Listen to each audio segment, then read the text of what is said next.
கோவை அரசு மருத்துவமனையில் பிரசவ வார்டு அருகிலே ஒரு காத்திருப்போர் கூடம் ஒன்று 22 லட்சம் ரூபாய் மதிப்பிலே சட்டமன்ற உறுப்பினர் மேம்பாட்டு நிதியிலே கட்டி இன்று அதை பொதுமக்களுக்காக அர்ப்பணித்திருக்கிறோம்.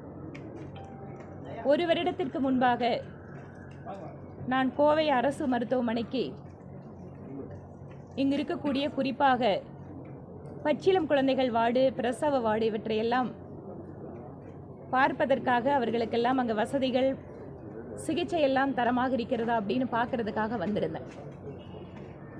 அப்படி வந்திருக்கும் போது பொதுமக்கள் தங்களுடைய பெண் பிள்ளைகளை பிரசவ வார்டுக்கு உள்ளே அனுப்பிவிட்டு வெளியிலே மழையிலேயும் வெயிலேயும் குளிரிலேயும் அவர்கள் காத்து கொண்டிருக்கக்கூடிய ஒரு இடம் என்பது இல்லாமல் இருந்தது.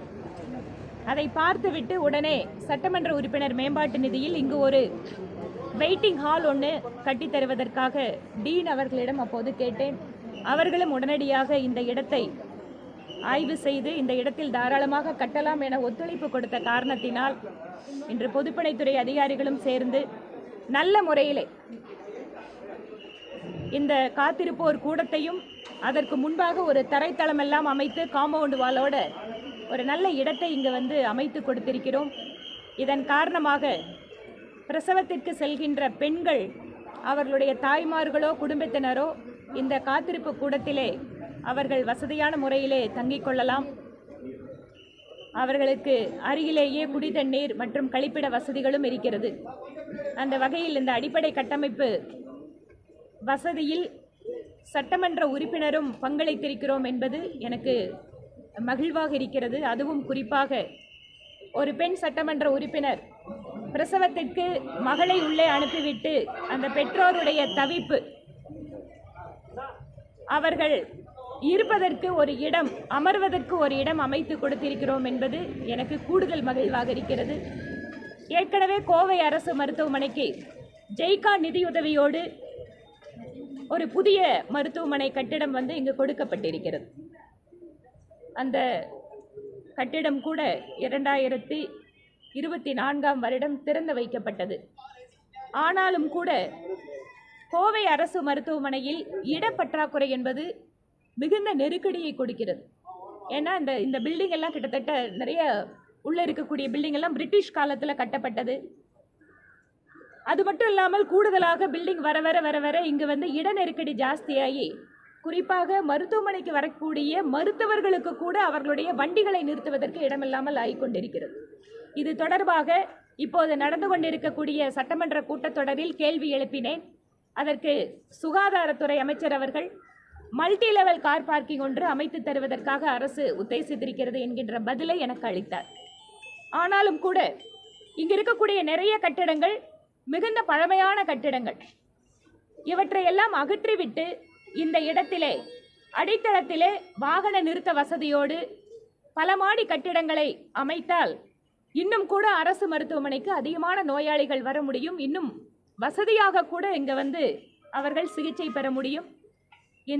இதற்கான ஒரு திட்டத்தை, கோரிக்கையை நான் மாநில சுகாதாரத்துறை அமைச்சரிடமும் மத்திய சுகாதாரத்துறை அமைச்சர், இப்போது எங்களுடைய தேசிய தலைவராக இருக்கின்ற திரு JP நட்டாஜி அவர்களிடமும் கொடுக்க இருக்கிறேன்.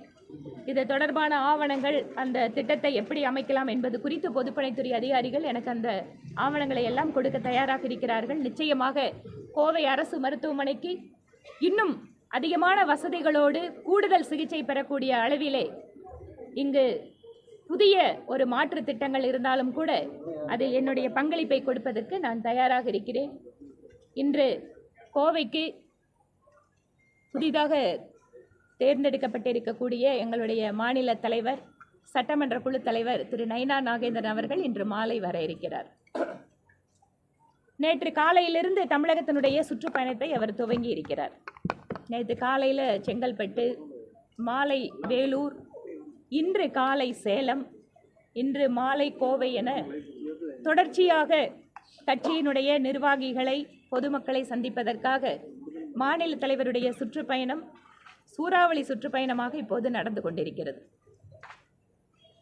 தேர்தல் வர இருக்கிறது. தேர்தலுக்கான தயாரிப்பு பணிகள், புதிதாக நிர்வாகிகள் நியமனம், கட்சியிலே அடிமட்ட அளவிலே பூத் அளவில் கட்சியை வலுப்படுத்துவது, இவை இல்லாமல் தேர்தல் வியூகங்கள், கட்சியினுடைய தலைமை கொடுக்கின்ற பணிகளை செய்வது என பாரதிய ஜனதா கட்சி எப்போதும் போல சுறுசுறுப்பாக இயங்கிக் கொண்டிருக்கிறது.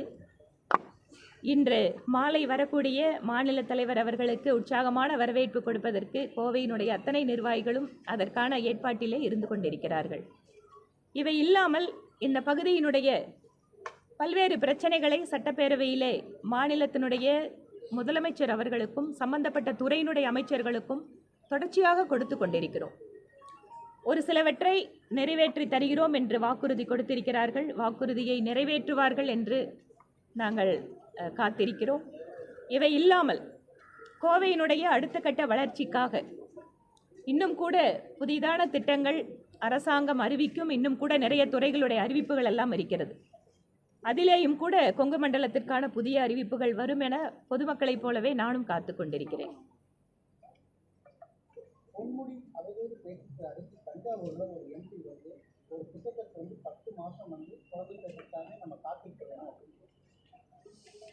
திராவிட முன்னேற்ற கழகத்தோட பேச்சாளர்கள் ஒரு விதமாக பேசிகிட்டு இருந்தாங்க. இப்போது அந்த கட்சியினுடைய தேர்ந்தெடுக்கப்பட்ட மக்கள் பிரதிநிதிகளே கூட ஒரு கேவலமான முறையிலே அருவருக்கத்தக்க வகையில் பேசி கொண்டிருப்பதை பார்க்குறோம். இன்று பல்வேறு அமைப்புகள், குறிப்பாக பெண்கள் அமைப்புகள், அவர்களெல்லாம் இதற்காக கடுமையான கண்டனத்தை தெரிவிக்கிறார்கள்.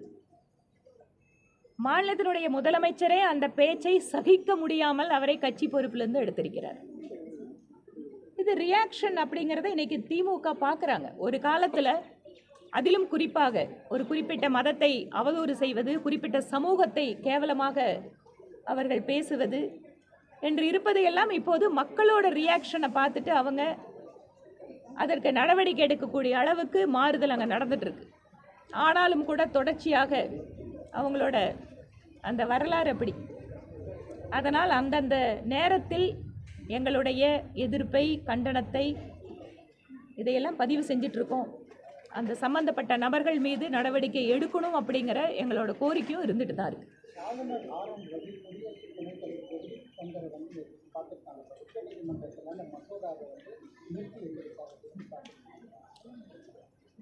உச்சநீதிமன்றத்தை அணுகுவதற்கு மாநில அரசுக்கு உரிமை இருக்கிறது போலவே மாநிலத்தினுடைய ஆளுநருக்கு இருக்கு. நீதிமன்றத்தினுடைய தீர்ப்பு, நம்முடைய அரசியலமைப்பு சட்டம் எல்லாருக்குமே ஒரு செப்பரேஷன் ஆஃப் பவர்ஸ் அப்படிங்கிறத கொடுத்துருக்கு. எக்ஸிக்யூட்டிவாக இருந்தாலும், லெஜிஸ்லேட்டிவாக இருந்தாலும், ஜுடிஷியரியாக இருந்தாலும் அவர்களுக்கென்று இருக்கின்ற அதிகார வரம்பிற்குள்ளாக அரசியலமைப்பு சட்டத்தை பாதுகாக்கணும். சில நேரங்களில் நீதித்துறையோ அல்லது சில நேரங்களில் அதிகாரத்தில் இருக்கக்கூடிய நிர்வாக தரப்போ தங்களுடைய அதிகாரத்தை ஓவர் ரீச் பண்ணுறாங்கன்னு சொல்லுவாங்க. அது இன்னொருத்தரோட டொமைனில் போய் என்க்ரோச் பண்ணுறது. அப்படி செய்கின்ற பொழுது எல்லாத்துக்கும் செக் அண்ட் பேலன்ஸ் அப்படிங்கிறது நம்மளோட கான்ஸ்டியூஷனில் கொடுத்துருக்காங்க. அதனால் மாநிலத்தினுடைய ஆளுநர் துணை குடியரசுத் தலைவரை பார்க்கறதாகட்டும், சட்ட ரீதியாக நடவடிக்கை எடுக்கிறதாகட்டும், அது அவங்கவுங்க முடிவு பண்ணுவாங்க. கோவை அரசு மருத்துவமனையில் car parking, multi level parking வரும்னு சொன்னாங்க. அது கூடிய வரைக்கும் இன்னைக்கு மூலம் இருசக்கர வாகனங்கள்லாம் இந்த கேட்டுக்கு பார்க்குறீங்க நீங்களே. அதனால தான் இதுக்கு தொடர்ச்சியாக நான் குரல் கொடுத்துட்டு இருக்கேன். இந்த கூட்டத்தொடர்லையும் நான் கேள்வி எழுப்பினேன். மல்டி லெவல் கார் பார்க்கிங் நாங்கள் பண்ணித்தரோம் அப்படிங்கிறத அரசு வாக்குறுதி கொடுத்துருக்கு. விரைவில் அதை பண்ணணும் அப்படிங்கிறத நான் திருப்பியும் வலியுறுத்துவேன். அதனால தான் நான் இன்னும் அடுத்த ஆப்ஷனாக சொல்கிறேன். பழைய பில்டிங்ஸ் எல்லாத்தையுமே எடுத்துட்டு நம்ம கீழே முழுக்க வாகனம் நிறுத்துகிற மாதிரி, மேலே சிகிச்சை அளிக்கிற வார்டுகளை உருவாக்குற மாதிரி புது பில்டிங்கை உருவாக்கி தர முடியும். மாநில அரசுகிட்டும் அதை பேசுகிறேன். ஒருவேளை மத்திய அரசுக்கு அதுக்கு ஏதாவது வாய்ப்புகள் இருந்தால் கூட அதையும் நான் பண்ணித்தரதுக்கு தயாராக இருக்கேன்னு சொல்லியிருக்கேன். மக்கள் நீதி மய்யம் கட்சியின் தலைவர் சொல்லியிருக்காரு, இது மொழிபோருக்கான நேரம் வந்துருச்சு அப்படின்ட்டு. நேற்று படவிழாவில் ஒரு பாட்டு ரிலீஸ் ஆகிருக்கு, ஜிங்கு ஜிக்கான ஒரு பாடல் இருக்குது. இது சீனா, ஜப்பான் மொழியாக கூட இருக்கலாம், இது எங்களோட மும்மொழி அப்படின்னு சொல்லிட்டு மொழிப்போருக்கான நேரம் வந்து விட்டது மீண்டும் அவர் குறிப்பிட்றதா இருக்குது. அவர் ஒரு வேளை சினிமாவில் பேசுகிற வசனம் மாதிரி எதாவது நினச்சி பேசியிருப்பார். இப்போ மொழிப்போருக்கு என்ன எங்கள் அவசியம் வந்தது? யாராவது மொழியை கற்றுக்கணுன்னு கட்டாயப்படுத்துகிறாங்களா? இல்லை கற்றுக்க வேண்டான்னு ஏதாவது சொல்லிட்டு இருக்காங்களா? எதுவும் இல்லையே. சீனா, ஜப்பான் கற்றுக்கலாமே. பாரதிய ஜனதா கட்சியோட நிலைப்பாடு என்ன? மத்திய அரசாங்கம் புதிய கல்விக் கொள்கையில் என்னத்து சொல்லுது? எந்த மொழியும் கட்டாயம் அல்ல. ஆனால் நாங்கள் கேட்குறது என்ன? தமிழ்நாட்டில் தனியார் பள்ளிகளில் படிக்கக்கூடிய குழந்தைகள் படிப்பதற்கு ஒரு வாய்ப்பை கொடுக்கின்ற அரசு, அனுமதிக்கின்ற அரசு, ஏழை அரசு பள்ளி குழந்தைகளுக்கு ஏன் அந்த வாய்ப்பை மறுக்கிறார்கள்? அவ்வளவுதான். கொங்கு நாடு கொங்கு மண்டலம்ங்கிற ஒரு கோட்பாடு வந்து பாஜக மாநில தலைவர் வந்து பார்த்தீங்கன்னா தென்கொண்டர்கள் அப்படிங்கிற போது இலக்கு எப்படி போயிருக்கு? ஒரு அரசியல் கட்சி, அனைவருக்குமான அரசியல் கட்சி, அதுவும் உலகத்திலேயே பெரிய ஜனநாயக கட்சி, இந்தியாவில் வந்து ஒரு ஆளுங்கட்சியாக இருக்கக்கூடிய தேசிய கட்சி, அதிகமான மாநிலங்களில் ஆட்சி அமைத்திருக்கக்கூடிய கட்சி. அதனால் நாங்கள் எங்களோட தலைவர் எந்த மண்டலத்திலிருந்து வந்தாலும் ஒட்டுமொத்த இந்தியாவினோட வளர்ச்சிக்கு நாங்கள் எப்படி பங்காற்ற முடியும் அப்படிங்கிறதான் பார்க்குறோம்.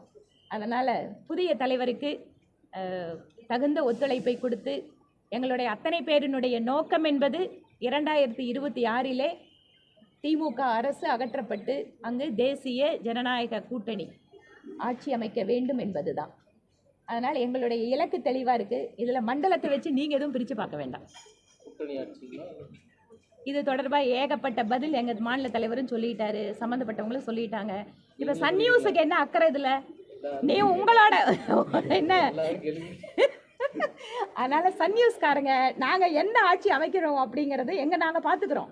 ஆனால் உங்கள் ஆட்சியை அகற்றி காட்டுறது மட்டும்தான் எங்களோட இலக்கு. இப்போ கூட்டணியில் சீமான் வராதா இல்லை விஜய் வராதா? கூட்டணியில் இன்னும் ஒரு 7-8 மாதம் இருக்கு இல்லையா? பாருங்க யார் யாரெல்லாம் வந்து சேர போகிறாங்க. இங்கே பாருங்க, வெற்றி கூட்டணியாக இருக்க போவது தேசிய ஜனநாயக கூட்டணி. வெற்றி பெறக்கூடிய சூழல் இப்போதே வந்து அந்த நம்பிக்கை வர ஆரம்பிச்சிருச்சு. எங்கே போனாலும் அடுத்தது உங்கள் ஆட்சின்னு பேச ஆரம்பிக்கிற அளவுக்கு நம்பிக்கை வருது. வர வர வர வர என்ன ஆகும்? யாரெல்லாம் ஜெயிக்கணும்னு நினைக்கிறாங்களோ அவங்க எல்லாம் எங்ககிட்ட வந்துடுவாங்க.